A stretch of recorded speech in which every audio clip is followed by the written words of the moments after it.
You're listening to Podfabula Productions, a mashup of fiction, nonfiction, ideas, and commentary, created and narrated by your author-host, Victor Acquista. Today's episode: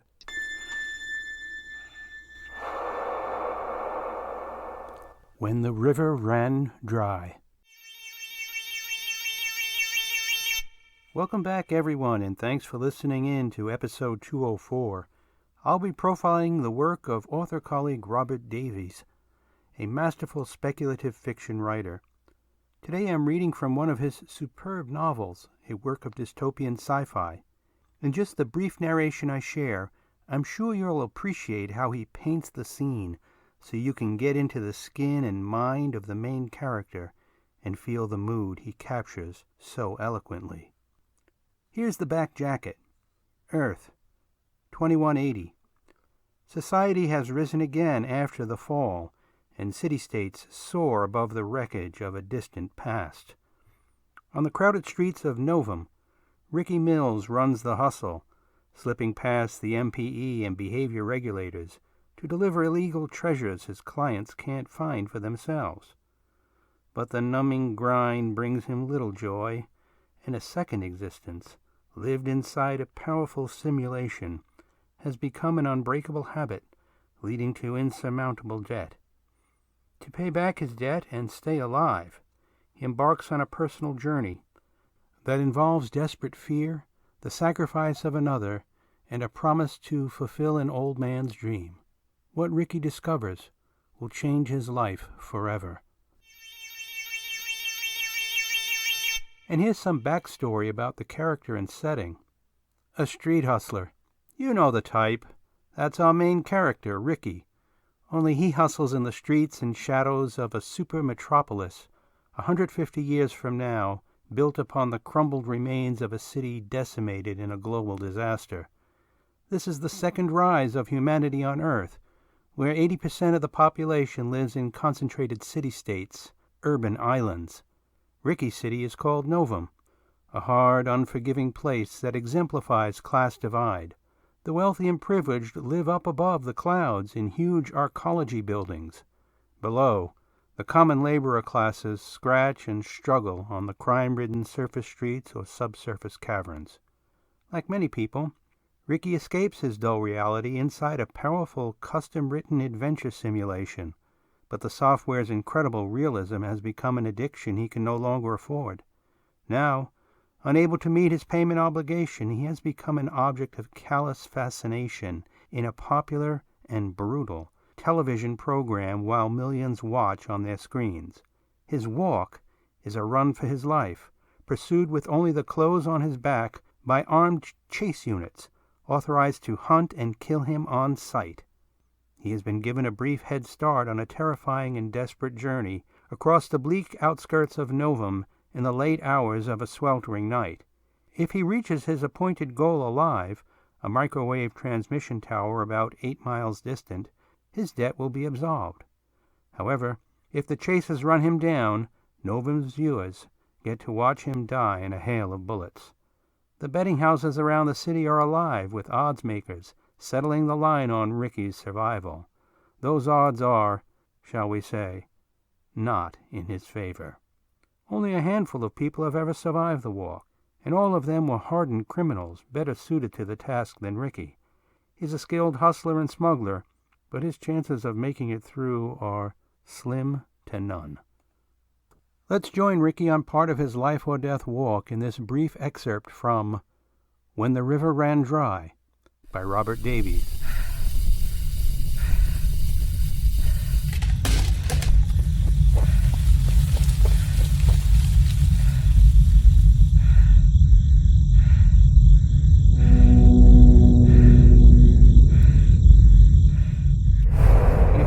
Dividing the park from where the Beltway began in earnest was a hilly, uneven field, and across it occasional foundations of old buildings. Ricky stepped carefully to avoid chunks of concrete and angular framework structures that once made homes for generations in a distant past. Lone pavers or cinder blocks hid in the grass to slow an already diminished pace, and with each deliberate footfall, Ricky wondered when the snap of a rifle or the chatter of an automatic machine gun would reach out from the darkness and end his life. It took longer than he expected, but the distance to the empty apartment blocks was closing, and he hurried toward the blackened shapes. As he slipped through twin doors that were once an entrance to the nearest building, Ricky stopped to rest. Pushed by fear alone, he had made it across the park alive. Only the sound of his labored breathing broke the silence when he stepped carefully around the clutter. It was deathly quiet, but the foul odor of mold and rotted carpet made his nose wrinkle as he navigated an obstacle course of rubbish left behind and long forgotten from the days when MPE patrols burned the squatters out like rats. Through the gaping holes where windows had been, Ricky watched the faint moonlight filter in from above, casting strange, surreal shadows along peeled, decaying walls. As he slid silently through a covered breezeway and into the next building, Ricky's skin tingled with fear and anxiety, unsure if the danger stalking him outside was worse than what he might stumble upon within. He fought to stifle the sensation of dread, but he'd seen more than his share of decomposing corpses in the tenements to be surprised when he tripped over the remains of a squatter who'd come to grief many months before. Even in the pale light, the ghastly details were clear. Chewed by rodents, what remained of skin on the poor man's arms and legs was dry and leathery, split into wide ovals to expose the bare bone beneath. His form had become more skeleton than body, sunken where his abdomen had been and clothed in moldering rags that seemed suited to a much larger man. His face wore a grimace of agony as tanned skin withdrew to reveal eyeless sockets and a grotesque, leering grin of exposed teeth, yawning as if from a final, silent scream. The dead man's scalp showed patches of wispy, matted hair, still clinging to tattered, colorless tissue, like unharvested wheat in a lonely winter field. Turning away in disgust, Ricky's fear was made worse by spent shell casings littering the floor around him, as silent testimony the unfortunate and unknown man had been killed by point-blank gunfire. Had the chasers misidentified him as a debtor making the walk, or was he instead on the wrong side of a busted deal between thieves? Ricky paused, holding his breath in a desperate hope to hear echoes of a chase team's movement from somewhere in the ruins. Slowly and carefully, he continued onward through the block, slipping quietly from building to building until at last he emerged from the complex. Beyond, a solitary grove of tall poplars stood motionless in the calm, and Ricky remembered them from the times when he and Vinny traded stolen goods with courageous agros who dared to venture in through the wire. MPE cops were authorized by the Novum City Commission to shoot without warning any unauthorized agro caught inside the city's borders. Concluding a 5-minute deal exchanging bottles of topaz for fresh herd meat brought considerable danger, simply from being in the company of a border-jumping agro. Compelled by his nagging thirst, Ricky remembered occasional solitary irrigation pump houses from early forays with Vinny when they were young. He halted the journey northward in favor of a search to find one and within a long drink he so desperately needed. Panting noticeably in the suffocating heat, Ricky turned toward the south for a moment. Far beyond, like glittering needles alone on the horizon, the brightly lit mega-towers of Novum rose to dizzying heights, so massive in their place they seemed to dwarf the surrounding sprawl to insignificance. He thought of the agros and diggers, who no doubt regarded similar vistas with each visit to sell or trade their wares, looking on in wonder from the hilltops 20 kilometers distant. But his mission to find water ended the distraction quickly, as he looked for telltale rectangles of groomed fields and with them the promise of water. He scanned from left to right, but there were only isolated groves of trees and irregular shapes of wild, overgrown expanse. Ricky went quickly along a narrow ridgeline in the bright moonlight until at last he found the sharp edges of a uniform rectangle, lighter in tone than the surrounding weedy terrain, a field, recently plowed under and dusted with the white powder made by an application of chemical nutrients. By Ricky's calculation, it would take less than 20 minutes to reach on a straight line from the hilltop, but the ever-present worry his Zork device betrayed his position to the chasers spurred him to action down a gentle slope and closer to his goal.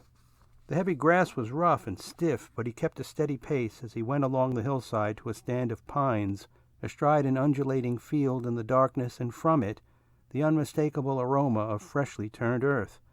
On its short boundary at the southern end, a small outbuilding sat on an angle to the furrowed rows and an elaborate manifold of pipes and fittings that fed the drip lines. There were no lights, but the moon's faint glow showed the way along a narrow access road. He wanted to bolt for drain valves suspended from a feed pipe, but the caution his constant fears had made him held him motionless as he surveyed the land beyond, like a gazelle nearing the banks of a watering hole somewhere on the Serengeti. Ricky felt the conflict rise as nature's primal need for water collided with his instinct to survive. He waited and watched. After a moment, and satisfied he was indeed alone, Ricky went quickly for the tangle of pipes, feeling each for the telltale chill he knew meant cool water within. A brass union with a simple wheel valve opened easily, and Ricky stooped to let the blessed flood pour into his mouth. After several purposeful gulps, his belly was full, and he knelt to let the spray gush over his head, soaking to the waist in seconds. When he stood to position himself against the pumping station's smooth cement wall, Ricky searched for a container to carry a supply he knew would be needed if he survived long enough to come within reach of the Broadridge complex. But there was only a plastic crate filled with half-empty solvent cans and pipe thread sealant. The pump house's heavy door was locked, making it clear he would have to rely on another water source farther to the north. A last pull from the manifold's valve might make a difference hours later, he decided, kneeling a last time. But as he straightened himself, an odd zipping sound was followed at once by a loud snap that startled him where he stood in confusion. The second bullet streaked across the field on a gentle arc, exploding from a chase sniper's rifle hidden inside a tree line to the south.